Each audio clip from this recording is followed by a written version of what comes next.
नमस्कार, आपण पाहता हिरकणी न्यूज. हिरकणी न्यूज प्रत्येक क्षण ताज्या घडामोडी आणि महत्त्वाच्या प्रत्येक बातमीसाठी नेहमी तत्पर. गोकुळ निवडणुकीवर पुन्हा ब्रेक. शौमिका महाडिक यांची हायकोर्टात धाव. कोल्हापूर जिल्हा सहकारी दूध उत्पादक संघ म्हणजेच गोकुळ दूध संघाच्या निवडणुकीवर पुन्हा एकदा अनिश्चिततेचे सावट निर्माण झाला आहे.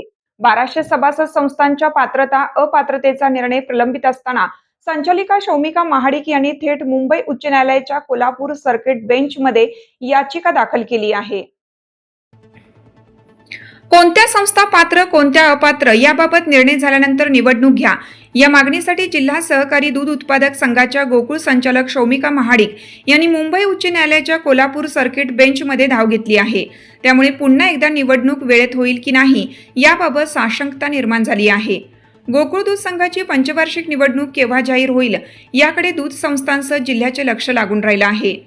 नुकतीच सर्किट बेंचमधील याचिका निकाली निघाल्यानंतर तातडीने निवडणूक कार्यक्रम जाहीर होईल अशी अपेक्षा होती. मात्र निवडणूक जाहीर झाला नाही. याचवेळी अवसायनातील संस्थांची सुनावणी घेण्याचे काम सुरू केलं आहे.